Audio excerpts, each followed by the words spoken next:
Good morning. The discussion later today will be about how Europe, or what Europe can do for Ukraine for a last and just peace quicker. Because integrating Ukraine in the EU will be a key element in the security guarantees once the peace negotiations will start. And I want to be clear, it is not only about the security of Ukraine, it is about the security of Europe, of the European Union. Ukraine has done its homework, so it's ready for cluster 1 fundamentals to be open. And now the Council has all the elements to make a decision. Last week, we have sent another screenings to the Council on cluster 2 and cluster 6 for both countries, Ukraine and Moldova. And if we go on with the speed until now, we will be able to do all the screenings until the autumn time. And this will be also a message for Ukraine. Stay strong, keep fighting, keep defending or keep fighting anti-corruption, and of course also take care about the rule of law. So it's very important that we also give a message to Ukraine. Madam Commissioner, excuse me, I'm from Georgia, and for Georgian people also it's very important to be in this family, and they are fighting for European future. So what can you tell, what will be your message to people of Georgia and also Georgian dream? To Georgian dream, the government has to come back to the European path unless we are not willing and will not be able to go on. And the people of Georgia also stay strong, fight for the European values. We count on you. Hungary said that Ukraine's membership is the biggest threat to the EU. So what's your comment on this? Dealing with or protecting the minorities is fundamental, important for the European Union, and it is a very important part of the negotiations. That's why, in my opinion, it would be really good if we could open cluster 1 fundamentals, which will give Hungary the opportunity to get all the answers or to deal with the concerns they have with their minority in Ukraine. On the other side, it is also about the European security, and we should use this momentum and go on with reforms in Ukraine and give Ukraine the sign that actually what they are delivering is good, and we should go on with whole accession process. Once again, it's not just about the security in Ukraine. Securing Ukraine and going on with the accession process for Ukraine will also secure on the long term then security in Europe. Thank you. Commissioner, just one question, please, about Ukraine.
Kallas men också de här... Just det. Precis.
Well, I will start with the European Union still, with all due respect. So we have the NATO ministerial also coming in the beginning of June, but nevertheless, and we will talk about Ukraine today, and we will also talk about the European Union mechanism. But I will start with one other topic. You know that there was an incident in the Finnish Gulf this week, where Russian military, first time ever, showed very clearly that they are behind the Shadow Fleet. And they started to escort with the military assets one Shadow Fleet oil tanker. And definitely, when we look at the pattern, then Russia is increasing their military presence on the Baltic Sea and in the Finnish Gulf. And definitely, we have to see what we can do more, sanctioning the Shadow Fleet, because the Shadow Fleet is carrying around 60% of the Russian oil out of Russia. And this is why the European Union can do a lot. So I will inform also my colleagues today about this incident and about some more details. So this is important for us also to understand. Secondly, regarding the European mechanisms and aid to Ukraine, of course, we all understand that Europe can do more. And we have different options for that to help Ukraine. For us, regarding the European mechanisms, safe is very important. Everything what is in the white paper, we support that. There is no question. And of course, we would like to see also more and more regulations and bureaucracy to take out from the regulations, because we do not have time to build up our military capabilities when we have such a huge burden from the bureaucracy side. So these are the main topics we will go through today. When you talk about the Putin-Trump call, well, it is important to understand that Putin has never changed his position. So this is the main understanding. He said that after the call repeatedly, and we see that Russia actually doesn't want to end this war. They are still on the same track that they want to get at least these 4 regions plus Crimea, and they will not stop. So every day, even just before the talk and the phone call, there was a huge Shahed and drone attack on Ukraine, over 200 drones. So we see that they are shaping the ground for the peace talks, which eventually will happen. But the question is that for us it is important to show to Ukraine that doesn't matter what Putin is doing, we will help Ukraine. We will increase also our support to Ukraine, and also from the European regulation point of view, we can do more to give more opportunities for Ukraine to have better position during these peace negotiations. So, ladies first, if that's what could be new sanctions from the EU side? Can you explain a little bit what we could do more? Well, the 17th package, as you know, is still under the process. What we can do more. First, I would concentrate on the shadow fleet, because this will have a huge impact on the economy of Russia. Secondly, we should also see that different countries and different organizations, when take United Kingdom, European Union, we have different vessels on that shadow fleet list. So we know that Ukrainians have around 500 ships mapped. We don't have that number yet in our sanctions list. So just to go more deep with these sanctions, what we have on banking system, on the secondary sanctions, also that to see that how the different components will arrive to Russia, unfortunately, still also from Europe. So these are the mechanisms, and also to implement more heavily these sanctions what we have in place already. So please. Many Europeans criticize U.S. President Trump's attempts to make peace in Ukraine. What have the Europeans so far done to make peace in Ukraine? Well, Europeans have supported Ukraine heavily, you know that, and we are always supporting Ukraine to get the peace deal done. We are always ready to be also part of these negotiations. We are talking about the security guarantees. We are talking about coalition of the willing, and Estonia has been very vocal here. And we say very clearly that when the ceasefire will be established, then we need to guarantee that peace and ceasefire also. So this is why, you know, all these talks in between us, among us, are extremely important to get a very clear understanding here. So I don't understand, to be very honest, that question, what Europe has done. Europe has given more military assistance to Ukraine than United States. Europe has been always together with Ukraine, and we will be continuing to do that. How do you make sure that they're strong enough against Russia when the EU needs unanimity, and so far it doesn't seem that the US will follow up these sanctions? Well, I just was also last week, exactly a week ago, in Washington, and spoke to the congressmen, senators on the Hill, where the sanction package is at the moment under discussion. And I had a very clear understanding that they are ready to continue also with the sanctions. So the question is that, you know, what will be the message from the White House when the White House gives an approval to continue with the Lindsey Graham bill. Then there are already close to 80 contributors or 80 sponsors to that bill. So I really do hope that they can manage to do that. So thank you very much. The other ones are coming.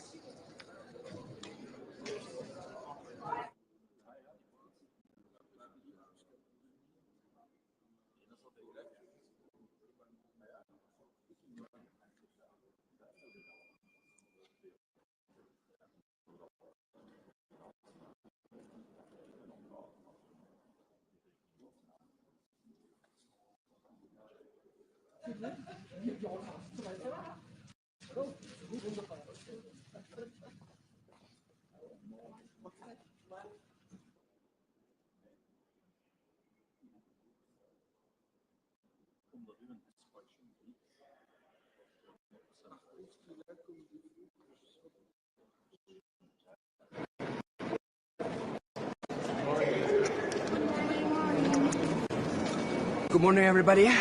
Very important meeting today at the EU Defense Ministerials for a number of reasons. Of course, our top priority from Sweden is to increase our support for Ukraine. Therefore, I think that the issue that we're going to be discussing now is, of course, the High Representative's initiative of also providing Ukrainians with up to 2 million artillery shells. That's something that Sweden is very committed to. I think it's going to be important discussion also on how we can further develop EU and step up training of the Ukrainian soldiers.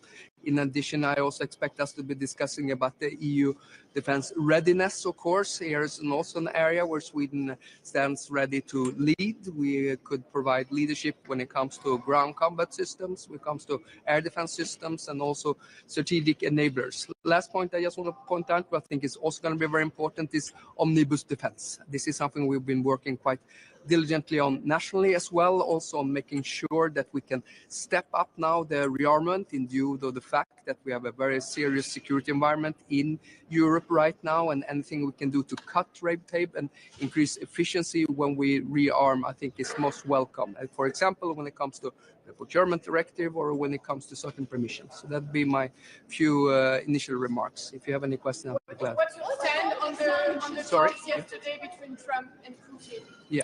What do you think about this, that nothing came out of this? Well, it seems quite obviously there's a lack of serious intent on the Russian side on actually engaging into negotiations. Our position is very well known. We focus on supporting more defense equipment and more military support for Ukraine, so we can make sure that they can negotiate from a position of strength. That's what it's come down to. So we make sure we get a peace that is good for Ukraine and is long-term and lasting. Please, sir. Have to apply more pressure on Russia. Well, we did first to adhere to that principle, making sure, of course, stepping up sanctions. We are very engaged also into the shadow fleet. We also want to step up support for Ukraine. As you might know, we front-loaded our Ukraine support. So just for 2025, we provided the Ukrainians with military support for 3 billion, and we have all in all about 8 billion. Yes, sir. What can I do? Say to the fact that ever since Donald Trump was elected, there basically was no progress in negotiations when it comes to Ukraine. It seems like for months and months we're going in circles here. Nothing is new. Even today they talked, nothing came out of it. Isn't this redundant at some point? Well, I think that comes down to Ukraine and how the Ukrainians assess the situation, and they signal that they stand ready to negotiate. And our position on this is about supporting Ukraine and making them as strong as possible into this negotiation. And it's up to the Ukrainians, of course, to decide that. And I mean, everybody wants peace, but no one more than the Ukrainian people. And but we have to make sure there's a just and a fair peace and a durable peace in that regard. What about Syria? Would you discuss about Syria? I don't expect that to be on our defense minister's agenda. Any last question? What is the most important thing you can do today for Ukraine? Stepping up support. That is absolutely crucial right now. I would recommend more states to do more when it comes on their bilateral support. I think we are encouraging, but now we're using the windfall products from the frozen assets to via the Danish model to invest into the Ukrainian defense industry. It's of course the Ukrainians who are the biggest provider of the defense equipment for themselves, but they need cash and they need money in order to ramp up production. There's a lot of things we as other Europeans can learn from what the Ukrainians has been doing in revamping their defense industrial base to make sure that actually prices are lowering and we're also making sure that we get the defense equipment in time, so to speak. Thank you. There is no unity on the Some questions in Swedish also. Ja, kör på. Ja, lika bra plan. Om vi börjar med SAFE, hur går det med SAFE? Ja, det verkar som jag har hittat en överenskommelse som Sverige också har arbetat tillsammans med Italien kring detta. Och det ser till att vi får ett effektivt SAFE som också är mindre byråkratiskt. Det här är ett viktigt initiativ för att nu kommer alla europeiska länderna att behöva upprusta och vi kommer också behöva leva upp till de nya militära förmågemålsättningar som NATO har sagt. Då hoppas vi kunna använda SAFE till det. Och det finns ju 7 flaggskeppsprojekt som kommissionen har föreslagit och ytterligare 2 som rådet har lagt till. Från svensk sida har vi sagt att speciellt när det kommer till markbaserade system som jag nämnde förut, det kan vara till luftförsvar och det kan också vara till konnektivitet som vi skulle kunna spela en central roll till. Varför är det Sverige som ska ta täten på de 3 områdena? Varför det? Och är det överenskommet med andra länder eller är det upp till diskussion? Ja, vi har ju en stark försvarsindustriell bas som har förmåga att samverka med andra länder och framförallt då i markdomänen. Naturligtvis har vi stor erfarenhet att kunna upphandla till exempel stridsfordon 90 tillsammans med andra länder. Det är ju 9 länder som använder CV90. CV90 har varit framgångsrikt i Ukraina och skulle det finnas intresse bland de andra europeiska länderna att göra detta inom ramen för SAFE så kan vi stå redo att axla det ansvaret i så fall. Men vi kommer ju ha diskussioner kopplat till det både idag och under hela vägen upp till Europeiska rådets möte senare i juni. Finns det en viss stöd från andra länder att Sverige ska ta täten eller är det en öppen diskussion? Ja, det kommer säkert vara flera länder som är villiga att räcka upp handen och leda och det välkomnar vi för det kommer att behöva vara medlemsstatsdrivet det här initiativet. Så ju fler som kan erbjuda möjligheter och med militära lösningar som svarar upp mot säkerhetspolitiska omvärldsläget och förmågebehoven desto bättre. Sen kommer Europeiska försvarsbyrån ha en viktig roll att koordinera naturligtvis alla de här nationella initiativen också. När det gäller SAFE och kravet på att köpa europeiskt, är du nöjd med så som läget ser ut nu? Jag tycker att det blev en rätt så bra kompromiss måste jag säga. Sverige har varit tillsammans med Italien har varit arbetande och drivande inför detta för att vi förenklade systemet och vi såg också till att det blev större möjlighet också att kunna väga in andra länders militära förmåga. Så att, jag tycker att initiativet har utvecklats i rätt riktning. Och att Storbritannien nu då har ett säkerhetsavtal med EU, hur viktigt var det för Sverige med tanke på att vi har brittiskt ägande också i vår försvarsindustri? Det är naturligtvis mycket viktigt. Det har framförallt att göra med att vi har ett väldigt starkt bilateralt försvarssamarbete med Storbritannien som vi vill vidareutveckla och stärka. Det är bra för Storbritannien, det är bra för Sverige men det är också bra för hela EU. Och sen har vi också ett försvarstekniskt och ett försvarsindustriellt samarbete både genom BAE Systems Hägglunds och BAE Systems Bofors men också genom GKN. Så utav våra 7 största företag så är ju 3 mer eller mindre brittisägda. Så det var väldigt viktigt också för Sverige. När det gäller stödet till Ukraina då, du pratar om att frontloada det svenska stödet. Är det läge att ge ännu mer nu i början? Eller? Ja, vi har ju valt att göra det nu då för att stärka Ukraina under de här förhandlingarna så att de ska känna råg i ryggen att Sverige och andra länder nu är villiga att stötta dem så mycket som det krävs så de kan förhandla från en styrkeposition och hittills har vi fattat beslut om nästan 30 miljarder under 2025 och vi kommer att återkomma med nya stödpaket senare under året också. Förhandlingarna då, det låter ju mer som att kanske USA har minskat sin press på Putin efter samtalet med Trump igår. Alltså vad säger de om samtalen? Ja, att det viktiga med samtalen är att de sker på Ukrainas villkor, att Ukraina hela tiden är engagerad i de här samtalen och att de syftar till att eftersträva en fred som är bra för Ukraina och det är med utgångspunkt för det som vi arbetar. Din estniska kollega nämnde att rysk militär har ju eskorterat eller lotsat skuggflottan, något fartyg där. Ser du någon risk för att det här kan leda till en ökad risk för sammandrabbningar helt enkelt med rysk militär på Östersjön om EU ska upprätthålla sanktionerna? Vi följer den här situationen noggrant naturligtvis på Östersjön. Vi har unika förmågor att verka under på ytan och i luften på Östersjön så det är ett speciellt ansvar som Sverige har. Sen är vi väldigt noga med att arbeta med att identifiera fler fartyg som är kopplade till skuggflottan. För det är klart att skuggflottan och att Ryssland går runt sanktionerna, det är ett sätt för dem att kunna försörja sin krigföring i Ukraina. Så där är vi väldigt hängivna och dedikerade att identifiera fler fartyg som är kopplade till skuggflottan.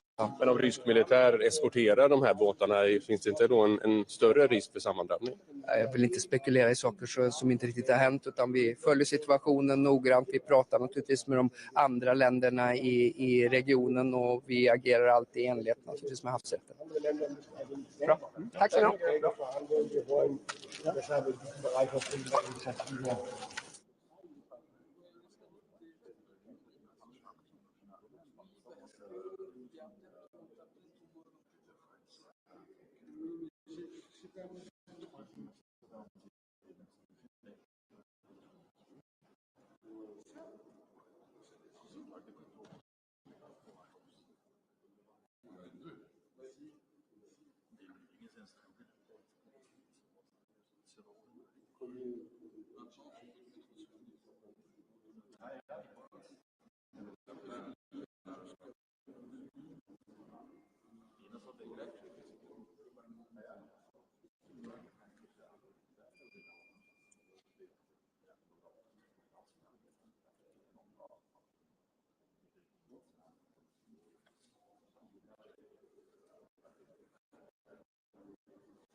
Schönen guten Morgen, hallo zusammen. Ich freue mich, Sie alle zu sehen. Erstes Thema natürlich heute das Telefonat zwischen Präsident Trump und Präsident Putin. Ich glaube, man kann sagen, das Gespräch gestern hat wieder einmal bestätigt, Erklärungen werden abgegeben von russischer Seite, aber Beweise für erklärte Absichten gibt es bislang nicht. Er ist nach wie vor nicht zu Zugeständnissen bereit. Er spricht nur von Waffenstillstand zu seinen Bedingungen, also zu den bekannten Bedingungen wie kein NATO-Beitritt, Abtretung der besetzten Gebiete und vieles andere mehr. Er spielt offenbar, Wladimir Putin spielt offenbar weiter auf Zeit. Auch das kann man sehr klar erkennen. Und so auch wenn Russland bereit ist, über ein Memorandum zu sprechen, so ist doch bislang keine Waffenruhe abzusehen. Das ist jedenfalls meine Einschätzung. Einen Zeitplan gibt es nicht. Man muss also leider sagen, Putin scheint nach wie vor nicht wirklich ernsthaft an Frieden, an einem Waffenstillstand interessiert zu sein, jedenfalls nicht zu Bedingungen, die für andere akzeptabel sind. Trotzdem gilt der Satz, ich höre die Worte, ich höre die Erklärungen, aber am Ende bleibe ich bei meiner Linie zu sagen, ich beurteile keine Worte mehr am Ende, sondern Taten und Handlungen. Ich glaube, das hilft uns allen mehr als das Spekulieren über Ernsthaftigkeit von Absichten. Ein Wort zum vergangenen Wochenende erklärt das weiter. Es hat weiter massive Angriffe gegeben, gerade in der vorletzten Nacht. Die massivsten Drohnenangriffe seit Kriegsbeginn, wie es heißt. Das lässt tief blicken in die tatsächlichen Absichten. Angriffe mit geschätzt mehr als 270 Drohnen sprechen da eine klare Sprache. Mehrere Menschen in der Ukraine wurden getötet, viele verletzt. Und das spricht, glaube ich, eine deutlichere Sprache als die Lippenbekenntnisse, die wir bislang so gehört haben. Zum heutigen Sitzungstag hier in Brüssel. Wir haben heute zwei Hauptthemen. Wir werden gerade nach den jüngsten Entwicklungen unsere weitere Linie bei der Unterstützung der Ukraine absprechen. Ich bin zutiefst davon überzeugt, dass es jetzt wichtiger denn je ist, die Ukraine nachhaltig und energisch zu unterstützen. Wir werden also klären heute, mit welchen konkreten Maßnahmen, und das ist dann der zweite Teil der Besprechung, wir die europäische Verteidigungsfähigkeit stärken können. Zur Ukraine. Die zentrale Botschaft, Deutschland unterstützt die Ukraine weiterhin tatkräftig. Das ist auch in der neuen Bundesregierung sehr, sehr klar. Wichtigster Punkt bei den Beratungen heute, die Initiative der Hohen Vertreterin zu 2 Millionen Schuss Artilleriemunition für die Ukraine in diesem Jahr.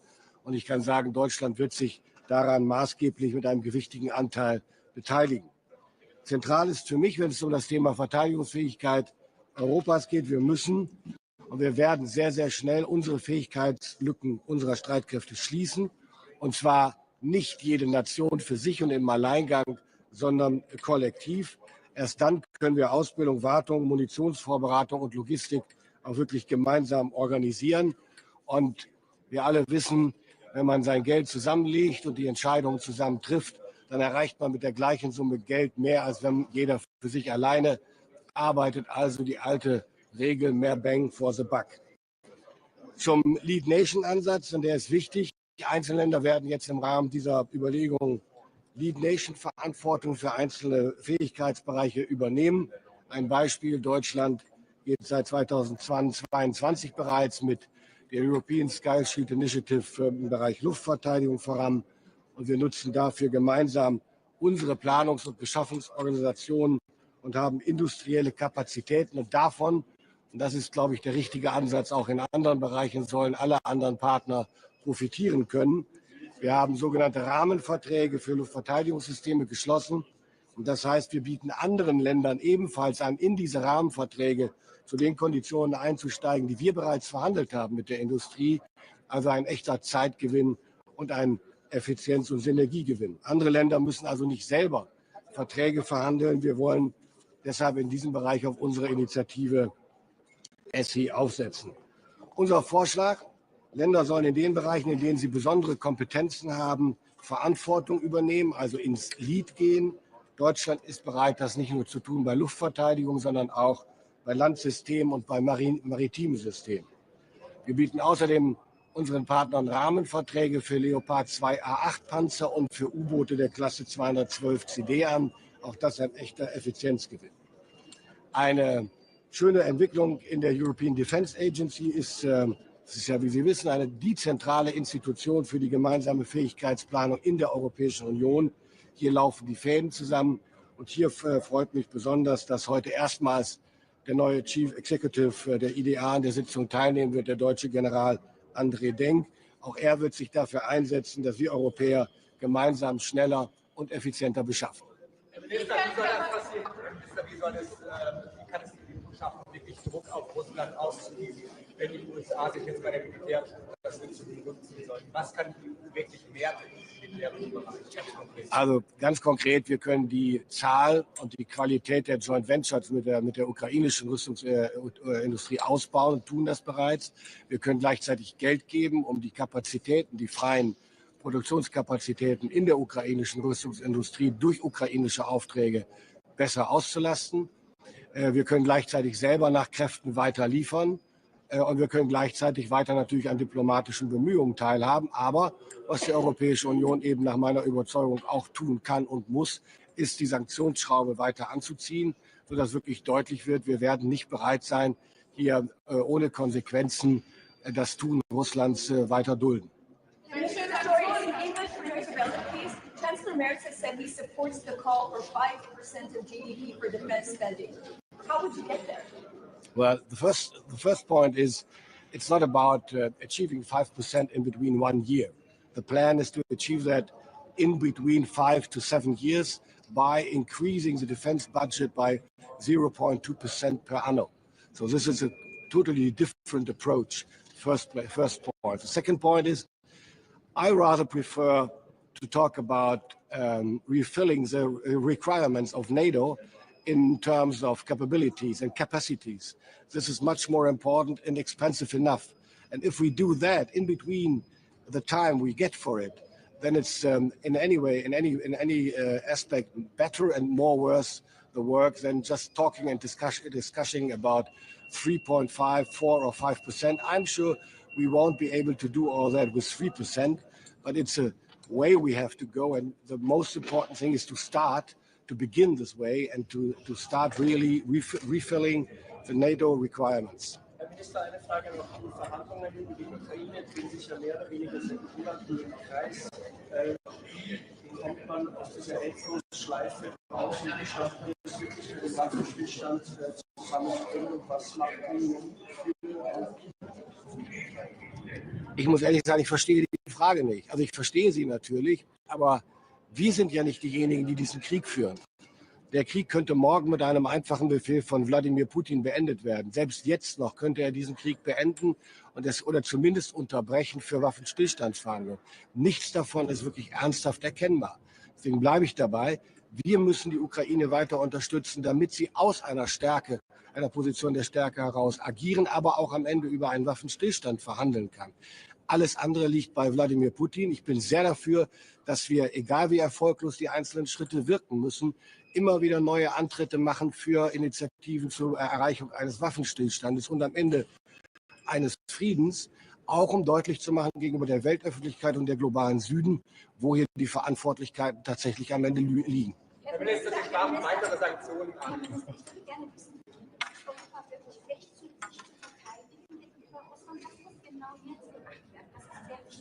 Also die europäischen Partner in der NATO sind fähig, unser Territorium zu verteidigen. Herr Minister, Sie sprachen weitere Sanktionen an. Aus Ihrer Sicht, was sind die Sanktionen, die den maximalen Druck auf Russland ausüben? Ja, das ist eigentlich relativ auf der Hand liegen und gleichzeitig nicht so einfach. Das wirksamste Sanktionsmittel ist das weitere Abschneiden der Mittelzuflüsse, der Geldzuflüsse aus Energieverkäufen für Russland. Da muss man weiter ansetzen, davon bin ich überzeugt. Der Strom von Geld, der schon geringer geworden ist, muss noch mehr zu einem Rinnsal werden. Sorry, after 50 years fight between Turkey and Turkey, and right now there is a peace process between them. Do you think this is important for Middle East and also for Turkey? Every peace process is important for every region of the year, and especially in that case, after 50 years, as you mentioned, it is crucial. Vielen Dank für Ihre Fragen. Ja. Tschüss, schönen Tag noch.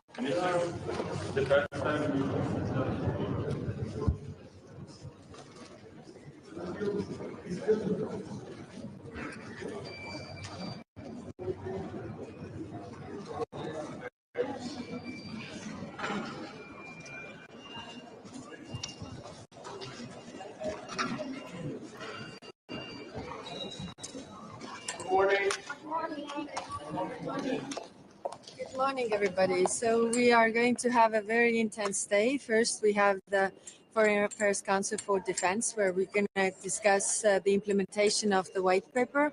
And then we will have a Foreign Affairs Council where we have topics Ukraine, Syria, and the Middle East. So first on Ukraine. I think it is important, as we have all said, 27 of us, that there has to be full and unconditional ceasefire. Ukraine has already agreed to this 60 days or more than 60 days ago. And we have agreed that if Russia does not agree, what we saw yesterday, then we will put more pressure. So we will agree on the 17th package of sanctions today, but we continue on working on the next strong package of sanctions to put more pressure on Russia so that they would also want peace. And then on Syria, I hope that we will agree on the lifting of economic sanctions today.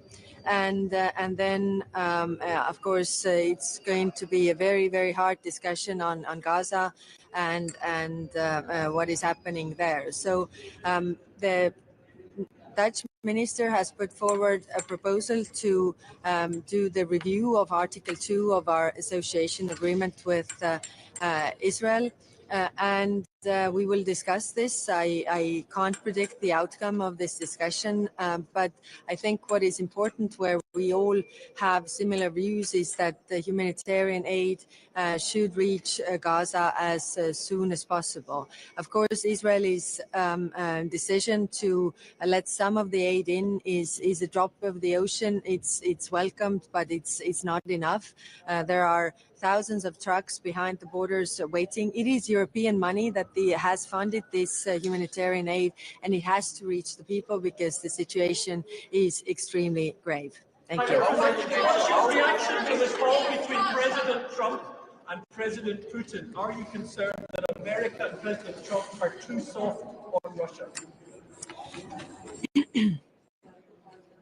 Well, we all agreed and said, and we also heard statements from United States that, if they don't agree to unconditional ceasefire, like Ukraine has agreed over 60 days ago, there will be strong action. And that is what we want to see from all the parties who have said that they will act in accordance. Of course, on the European side, we have the statements of 27 that if Russia doesn't agree, then we will put more pressure, so we will continue with that.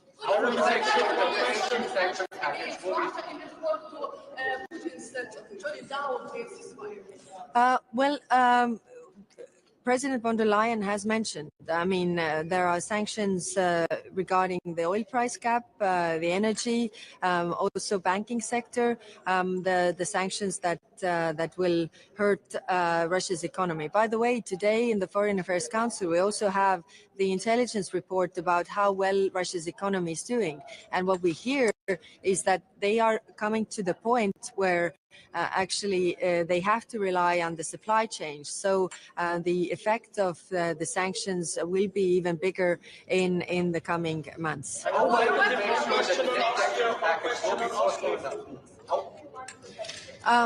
Yes.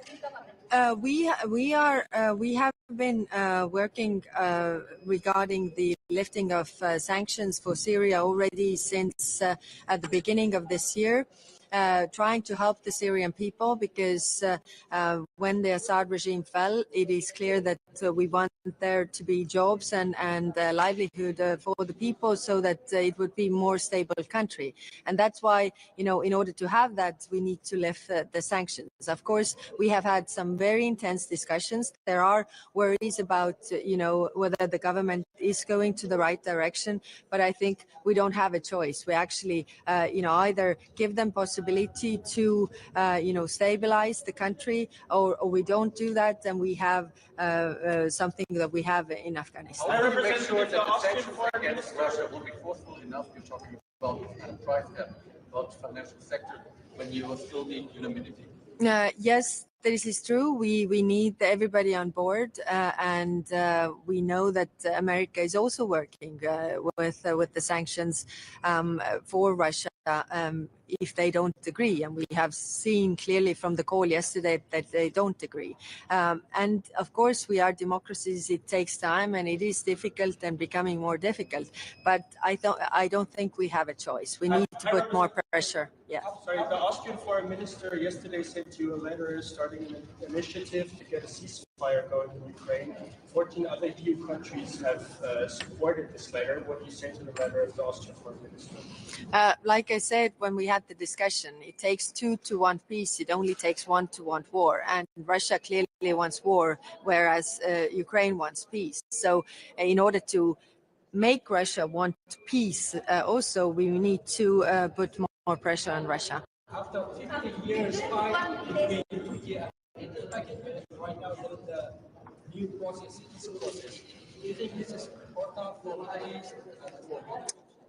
Yes, this is important. This is one of the rare good news from the region that there is more stability there. How can you continue illegal sanctions when we're at the 17th package and nothing worked to stop Russia?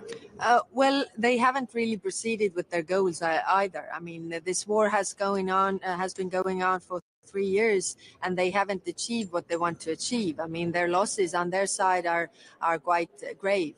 I think what we see from the reports is that now they're coming to the point where they actually have to rely on their production that they are doing now, not the supply chains that were functioning before. So I think the importance of the sanctions will be even more grave or severe. And today we have the intelligence reports about the Russian economy as well, how they are affecting.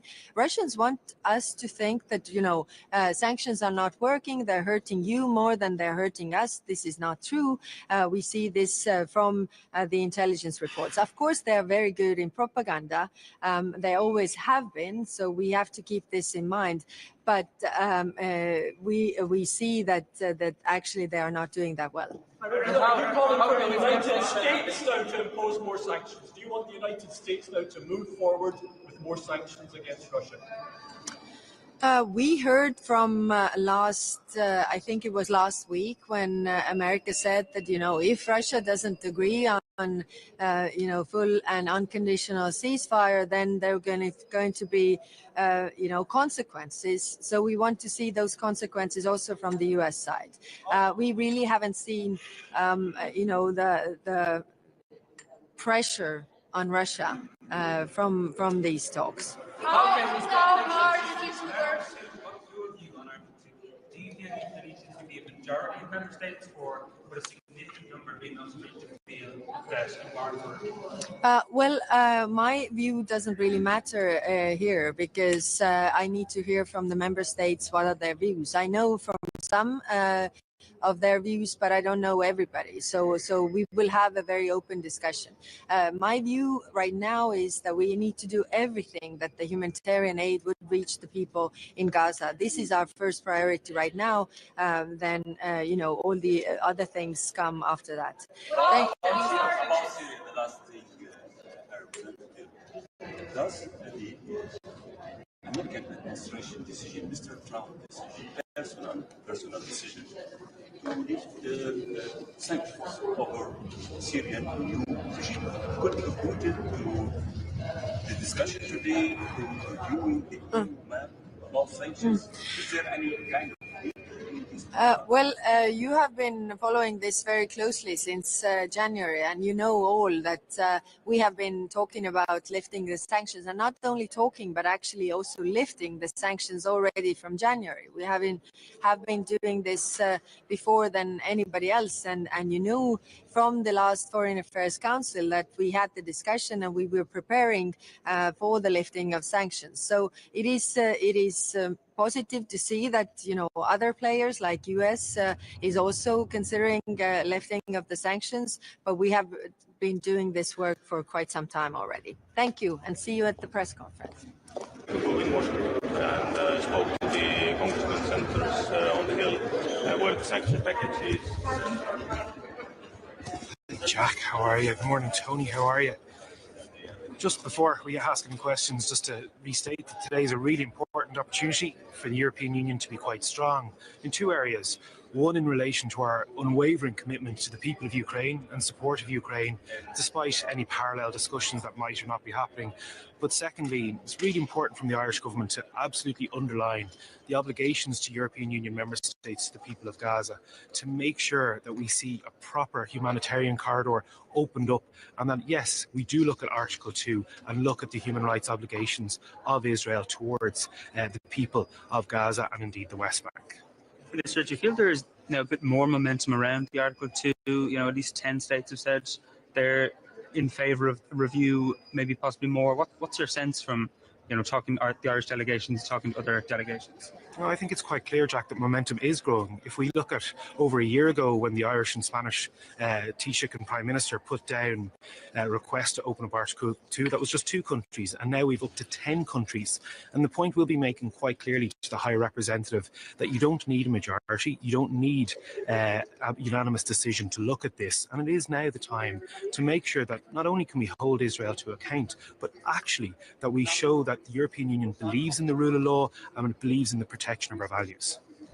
Just to ask you on the Brexit deal yesterday, I mean, how quickly do you hope does the government hope that an SPS agreement will be finalised in due course, and what implications would that have, not just for Northern Ireland, but also bilateral trade between Ireland and the UK? Certainly, we've been calling for a rapid verification of an SPS deal for quite some time, for months, if not years. This is a common sense agreement between the UK and the EU that, of course, will have very clear benefits for Northern Ireland and make the operation of the Windsor framework so much smoother. I think that can be done quickly. I think the Irish agri-food industry would really welcome it, but equally so would the British agri-food industry. It's in everyone's interests. Let's get on and make sure it gets through the process. And I think we have a position now, since we've seen a reset, not just of Anglo-Irish relations, but clearly EU-UK relations. We have an opportunity and a desire to do that as quickly as possible. Minister, just on the defence side of things and the Commission's SAFE proposal for EU budget-backed loans, what's Ireland's position on this now? It's had some time to think of it. Will they be entering into joint procurement with other EU member states? We very much welcome the agreement on SAFE, and we very much welcome the defence and security aspect of the new EU-UK relationship. Ireland will absolutely look at this as a way to potentially procure more equipment quicker, looking at the opportunities when it comes to derogations on VAT, when it comes to the procurement process. We probably wouldn't need to use the SAFE process in terms of accessing funds, but certainly it opens up new opportunities to Ireland that we're more than happy to look at if needs be. Minister, you mentioned Gaza. What you are waiting for exactly, what you are aiming for in this meeting, or for the EU in general to do or to enaction? Well, the Irish government is waiting for nothing. The Irish government position is quite clear. What's happening in Gaza and throughout Palestine, including the West Bank, is really important, is absolutely horrendous. We've called many times for a cessation of the Israeli-led violence. We've called for the reopening of humanitarian corridors immediately. Over 60 days, the people of Gaza haven't been able to access basic medicines, shelter and food. It's absolutely horrendous. But what we need now from other EU member states, particularly the High Representative, is a clear message that we won't stand for the status quo, that we have to see humanitarian aid allowed into Gaza, that we have to see restraint in terms of Israeli activities, but we do want to see Article 2 moved and the EU-Israel Trade Association reopened to look at those human rights clauses. It's quite clear from legal advice provided by the European External Action Service that there are very serious concerns there. The Irish position, along with our Spanish friends and indeed Slovenian friends, is quite clear. It's been maintained, and we welcome the fact that other member states are moving towards that position.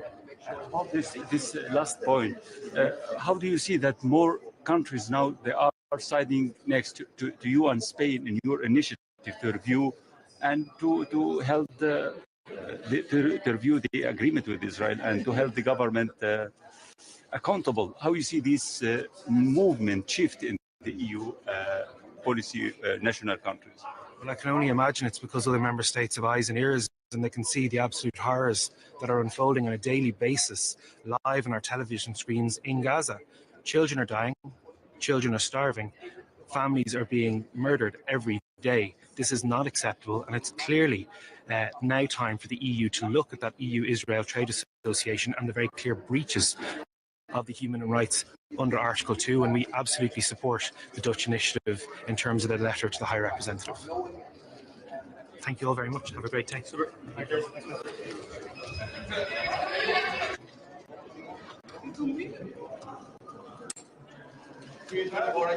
So, good morning. It's good to be here.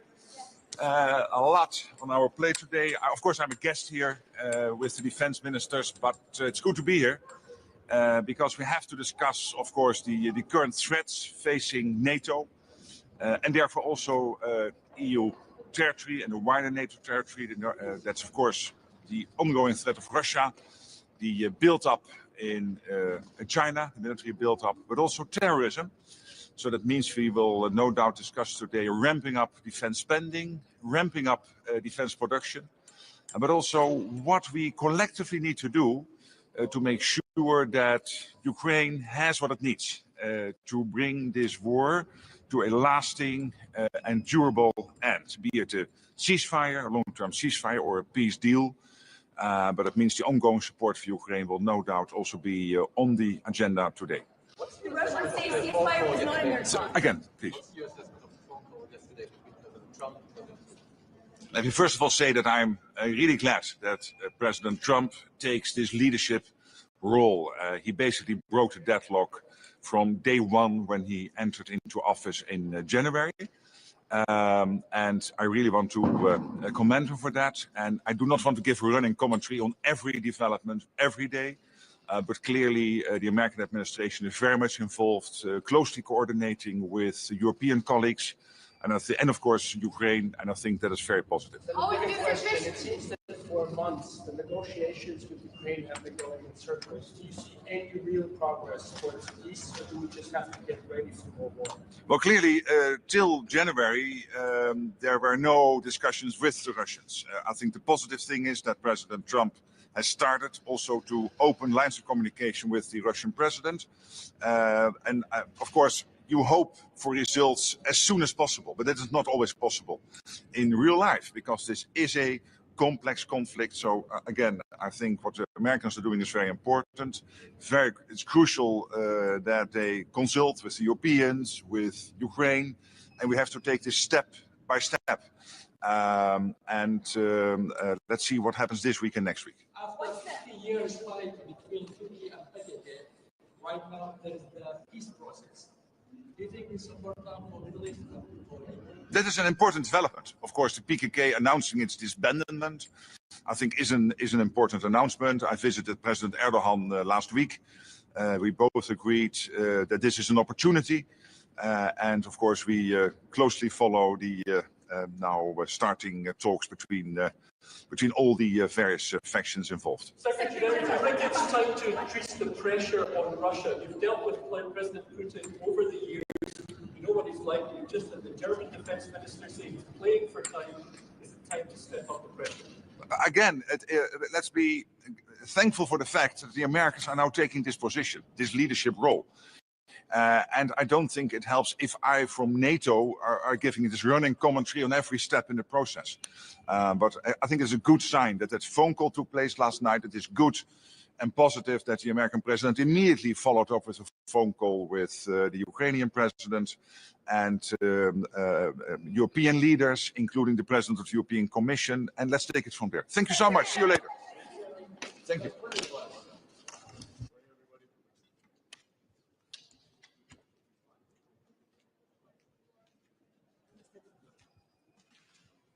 Σήμερα στο Ευρωπαϊκό Συμβούλιο των Υπουργών Άμυνας έχουμε να συζητήσουμε μια σειρά από θέματα μεγάλης σημασίας.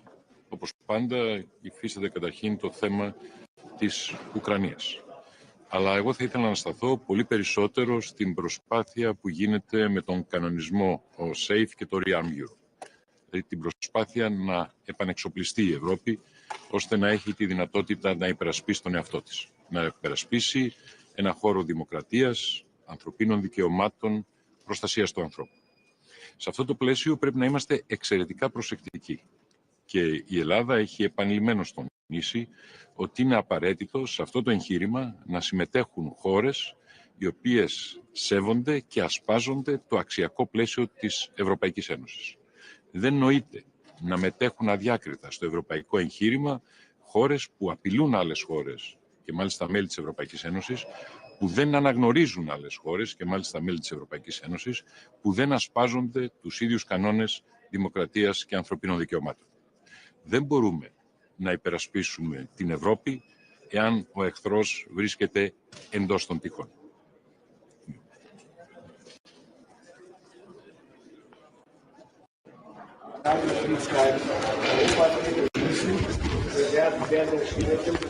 Yes, we will keep on supporting Ukraine. We just concluded on an aid package of 1 billion euros, and we will keep on supporting Ukraine for next years for 1 billion euro each year for military aid. That's first of all. We will be forward-leaning. Belgium will be forward-leaning when we talk about the coalition of the willing. So also that's a very good point. On the F-16s, we will be and stay in the coalition for the F-16s. And we will try to deliver the F-16s even before the date that was fixed. So that's also good news, I think. And then on the European Defence Omnibus and the White Paper, we think the White Paper is a good paper, but European defence needs to get leaner and meaner. So that's the big thing to do. Let's talk about it today, and I hope that we will get a good conclusion. And we will work together more on the European level because that's a challenge for the future. What is your position on the request for a review of Article 2 under the Israel Association Agreement? What's the Belgian government's position? The Minister of Foreign Affairs will be here in a couple of hours. You can ask him. It is his file, his dossier. I can only say that when there's a need for defense to help the people of Gaza, for humanitarian aid, defense will always help. We did airdroppings before from the airport in Jordan. When there is a possibility to restart with airdroppings, humanitarian airdroppings in Gaza, we will absolutely do it. It is from Jordan that we operate, but to be very clear, Israel will have to will have to give a go, because when Israel doesn't have to give the go to use the airspace, we can't do the humanitarian airdroppings with our Belgian defense. We did it in the past. The day that they say go, we will immediately help people from Gaza with humanitarian airdroppings with our A400M, an European airplane coming from Jordan. So that's very clear. We will help people from Gaza immediately.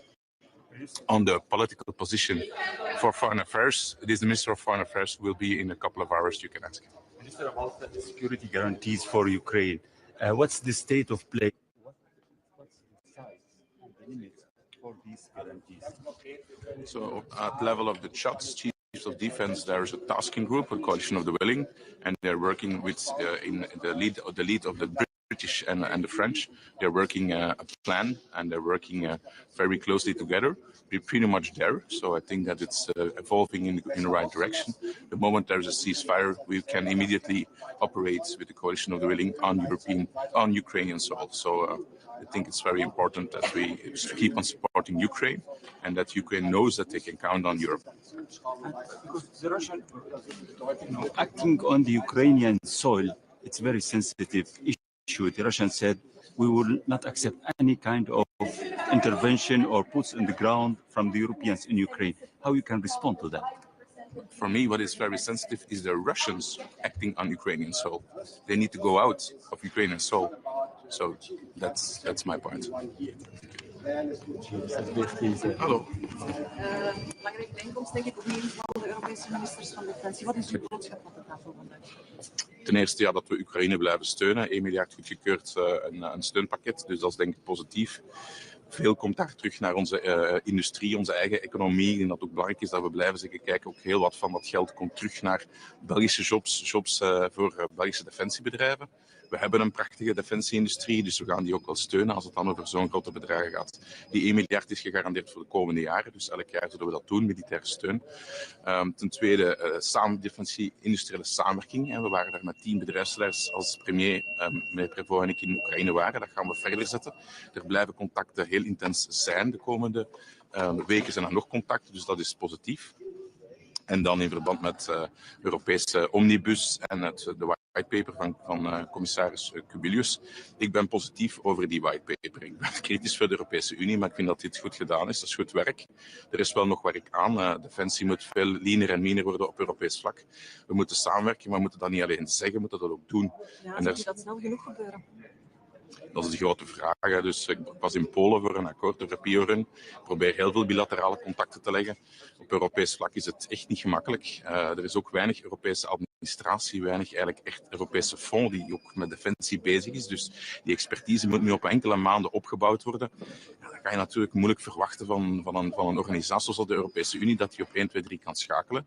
Dus het is heel vaak bilateraal tussen landen. En we hebben mooie samenwerkingsprojecten. Het ene al beter dan het andere. Iedereen weet dat er een rekenhofrapport komt over CAMO met de Fransen, maar ook daar raken we wel door. De economische return zal wel verbeteren, daar zijn we mee bezig. En ik ben heel veel bilateraal aan het doen, maar echt Europese projecten zijn er eigenlijk nog wat te weinig. Hè. Dus je hebt er een paar. Wanneer is vandaag dan een geslaagde vergadering?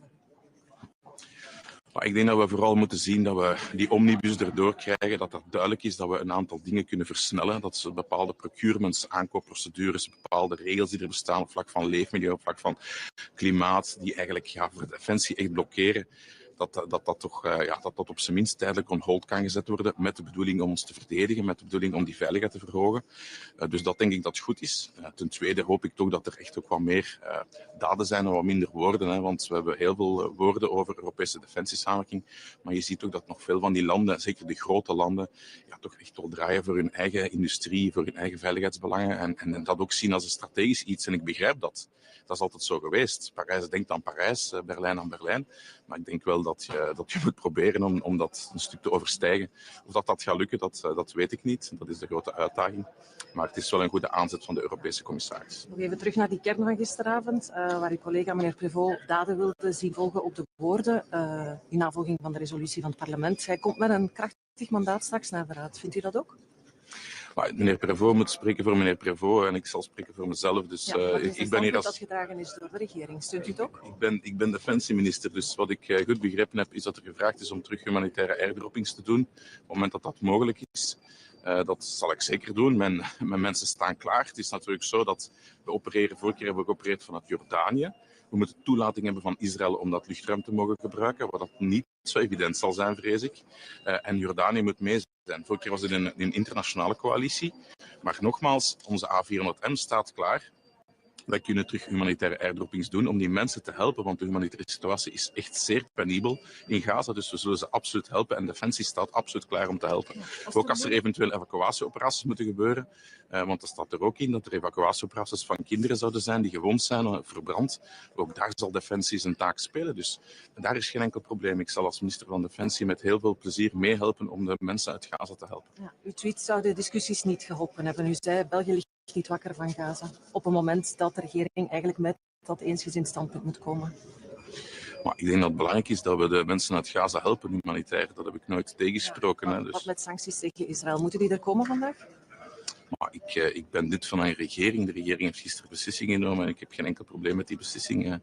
Ik schik mij als lid van de regering naar een beslissing die de regering neemt. En u weet dat ik onze premier met het volle hart en het volle pond steun.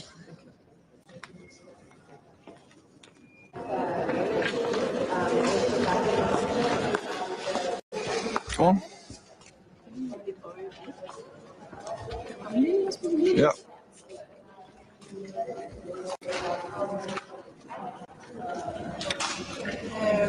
Tror du måske starte med selv at sætte nogle ord på, hvad det er for et møde, I skal have i dag i regi af forsvarsministeren? Vi mødes jo her i Bruxelles blandt EU's forsvarsminister på et kritisk tidspunkt for Ukraine. Og i dag kommer vi jo igen til at diskutere, hvordan vi kan både støtte Ukraine på den korte og længere bane. Der er et enormt behov for militær støtte til Ukraine, og det er jo det, som blandt andet er på dagsordenen her i dag. Så er der også en diskussion af, hvad vi kan gøre for at skalere vores produktion fra europæisk side, når vi taler om militære kapaciteter. Hvordan kan vi få en større forsvarsproduktion her i Europa? Hvordan kan vi blive mere i stand til at klare os selv, og ikke så meget afhængige af amerikanere? Vi skal også have en samtale med den ukrainske forsvarsminister. Den finder så sted dagen efter, at Donald Trump har talt i telefon med Vladimir Putin. Jeg kunne også godt tænke mig at høre, hvad er din tolkning af den samtale, som de to har haft, og hvor stiller den Europa og Ukraine? Jeg har jo ikke haft lejlighed til at følge med i den samtale, men jeg kan se, hvad der er beskrevet offentligt. Jamen, det understreger vel kun behovet for, at vi i Europa bliver nødt til i endnu højere grad at tage vare på vores egen sikkerhed. Vi bliver nødt til at være i stand til at støtte Ukraine, fordi støtten til Ukraine hænger en til en sammen med fremtiden for Europas sikkerhed, og dermed også for Danmarks sikkerhed. Det er jo også vigtigt at stadigvæk sikre, at amerikanerne er interesseret i at finde en løsning. Men det, der er det største udstående her, det er jo selvfølgelig, at Putin har absolut ingen interesse i at være med til at skabe en fredelig udgang på den krig, han selv har startet. Og det er jo nok, må man sige, det allermest bekymrende i den situation, vi står i nu. Nu har vi gennem måneder set, hvordan Putin har trukket tiden, fordi han ikke har nogen ambition om andet end krig. Hvad kan man gøre for, at Putin han får en interesse i at gå ind i et forhandlingsrum om en våbenhvile? Det vil man jo rigtig gerne have fra europæisk side. Er det sanktioner, der skal til? Er det mere oprustning? Hvad er det for et pres, man reelt kan lægge på Vladimir Putin i den her situation? Det tror jeg er en buket af initiativer. Yderligere sanktioner, det er en vej frem. Det er jo det, der kan ramme den russiske økonomi i større grad, end tilfældet har været. Så er det også en øget støtte og oprustning til Ukraine for at sikre, at de er i stand til at slå tilbage mod den russiske aggression. Og så tror jeg også, at det er hele spørgsmålet omkring, hvordan vi har et bedre koordineret træningsbidrag i forhold til at give Ukraine en langsigtet hjælp, som det ikke kun er her i 2025, men det er også et signal om, hvad der sker i 26-27. Ja. Et andet punkt, der også er på dagsordenen dag der senere, det er jo også situationen i Israel og Gaza. Mener du, at man fra europæisk side bør lægge et større pres på Israel her nu efter det, man har set? Det har udenrigsministeren jo givet nogle bemærkninger om, og det er jeg enig i. Altså, vi kommer jo ikke udenom, at vi bliver nødt til at følge situationen til. Det er alvorligt, hvad der sker i Mellemøsten, og jo ikke mindst i forhold til Israel. Og derfor må vi også se på, om der kan gøres yderligere. Men det er selvfølgelig også med respekt for, at Israel jo skal have mulighed for at forsvare sig selv. Men situationen udvikler sig i en bekymrende retning, og derfor må man også overveje nye initiativer. Så hollænderne vil jo gerne have, at man sender et signal i dag om til Europakommissionen om, at man skal ind og revidere den her associeringsaftale. Er det noget, man fra den side bakker op om? Det tænker jeg, at udenrigsministeren kommer til at svare på eftermiddag. Det er godt. Tak for det.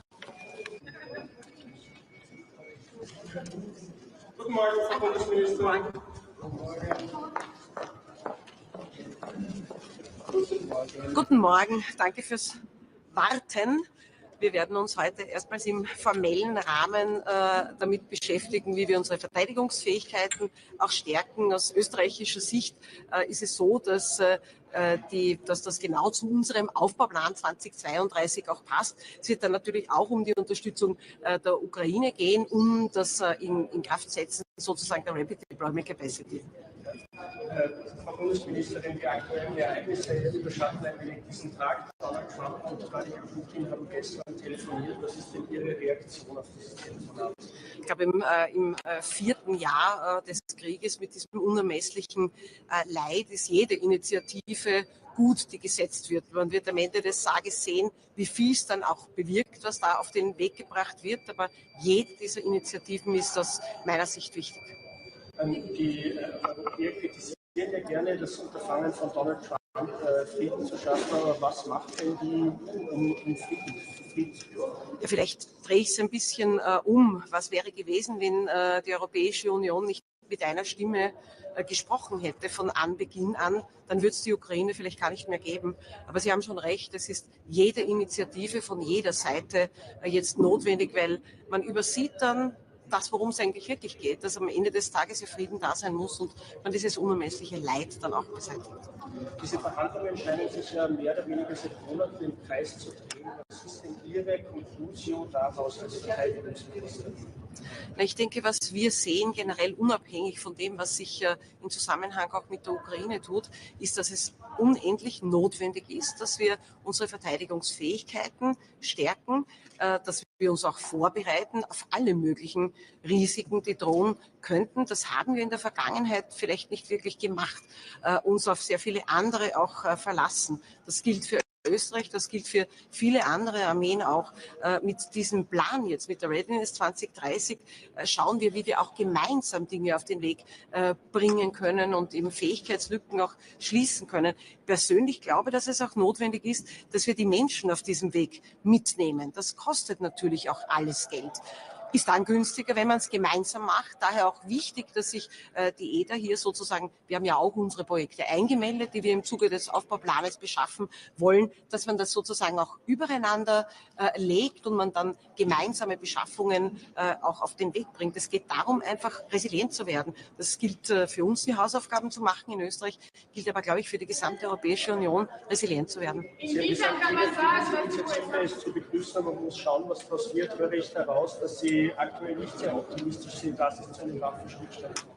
Nein, ich bin grundsätzlich optimistisch über jede und vor allem froh über jede Initiative, die gesetzt wird. Man wird sehen, wie gesagt, inwiefern sie fruchtet. Aber es ist schon einmal ein gutes Zeichen. Wie gesagt, im 4. Jahr des Krieges ist alles zu begrüßen, was an Initiativen auch gesetzt wird. Was macht denn die EU konkret für den Frieden in der Welt? Also wie gesagt, ich bin der Meinung, dass von Anbeginn an, vielleicht nicht auf der offenen Bühne, aber auch im Hintergrund, diese Unterstützung zum einen einmal der Ukraine immer klar da war, mit einer Stimme auch gesprochen worden ist. Und auf der anderen Seite vielleicht eben nicht auf der offenen Bühne, sondern im Hintergrund dann auch diplomatische Bemühungen gesetzt worden sind, ohne Frage. Die Rapid Deployment Capacity soll jetzt funktional sein. Einige der Österreicherinnen und viele, glaube ich, noch nicht wissen, was das ist. Erklären, was der Sinn dieser Truppe ist und was man am Ende des Tages in Zeiten wie diesen mit 5000 Soldaten ausrüsten will. Ja, die EU Rapid Deployment Capacity ist eine schnelle Eingreiftruppe. In Wahrheit hat man aus den Erfahrungen gelernt. Wir haben ja auch österreichische Soldaten in Afghanistan gehabt und wenn man allein daran denkt, wie groß die Herausforderung war, den Flughafen zu sichern, die Staatsbürger da auch herauszubekommen, dann ist es wichtig, dass man sich darum kümmert. Das sind in Wahrheit gelernte Lektionen aus dem einen oder anderen. Wir als Österreich haben, als österreichisches Bundesheer haben eine spezielle Expertise im logistischen Bereich. Das ist ja bekannt. Der ist ein ganz, ganz wichtiger. Wir werden hier 150 Soldatinnen und Soldaten allein für diesen Bereich einsetzen. Zusätzlich dann noch einige hundert dazu. Das heißt, wir werden da mit Sicherheit auf in etwa 400 Soldaten kommen, die ihren Beitrag leisten. Und gerade für Evakuierungsoperationen, wie eben die in der Vergangenheit angesprochene, ist das etwas, das wichtig ist. Natürlich auch für die einzelnen österreichischen Staatsbürger, das hat man ja damals gesehen. Ich danke Ihnen, jetzt ist die Zeit schon fortgeschritten. Danke Ihnen. Haben Sie Ihre Fragen? Ja, danke. Wiedersehen. Danke.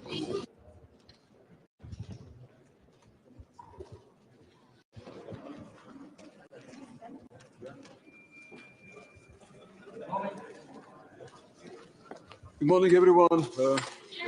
Okay. Good morning, everyone. So it's of course, important meeting today. The two important topics what we have to deal with support to Ukraine. Of course, we absolutely must continue our support for Ukraine. Ukraine must be able to act and negotiate from positions of strength. What European Union is doing, it is important that we first of all train the Ukrainian armed forces. That equipment is important as well, and of course also increasingly we have to still impose sanctions on Russia, on aggressor country. Latvia is doing also its homework, namely 0.25% from our GDP goes militarily to Ukraine. We train Ukrainian soldiers. We believe that the well-trained, well-equipped Ukrainian army is the best security guarantee for the sustainable peace in Ukraine. So that's why EU is instrumental in this regard.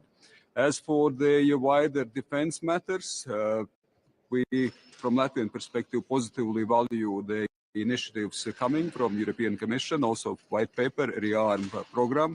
The loan system which is provided to the, or will be provided to the member states, is a critical mechanism.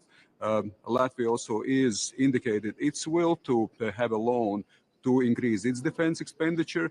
I can remind once more that already now we are spending 3.7% from our GDP to defense. But at the same time, we are willing also to move to 5% of GDP for defense. And of course, it is also important, it's not just about a financial part, even though this also demonstrates the will, demonstrates also the capabilities. It's also about specific flagship issues. And we, from Latvian side, from Latvian perspective, put strong emphasis on counter-mobility measures, on defending the border, the external border, which is not just external border of Latvia or eastern flank of the Baltic countries, but also external border of NATO and the EU. And that's why also the EU-NATO cooperation is extremely important. It's instrumental. We all have to achieve the NATO capability targets. We must remember also that 23 countries out of 27 are NATO countries, so that's why also there is certainly compatibility, there is direct synergy between EU activities and also NATO activities, which makes our Western like-minded community stronger, more efficient, more lethal in many ways. What's your reaction to the phone call between want to support Ukraine?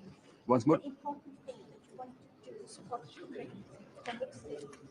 Well, as I mentioned, the best security guarantee, it is well-armed, well-trained Ukrainian army, Ukrainian soldiers. So that's why training is absolutely crucial in this regard. The equipment is crucial, but at the same time, of course, also financial contribution is important. So we have indicated 20 billion euros, but I think we certainly must go beyond. There are more ambitious also commitments to reach 40 billion euros this year. And absolutely, this is what we can do and what we have to do as well. So as I said, Latvia contributes 0.25%. If everyone would contribute 0.25% from GDP, we would easily reach also this financial contribution to Ukraine. Financial contribution is important. Apart from this, EU-Ukrainian industrial cooperation is as well crucial because many things can be done, can be made, can be produced by Ukrainian industry.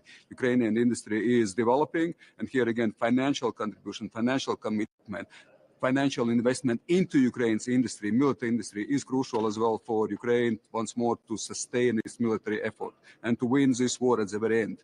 What assessment of the phone call between President Trump and President Zelensky? Was there enough progress for peace achieved yesterday?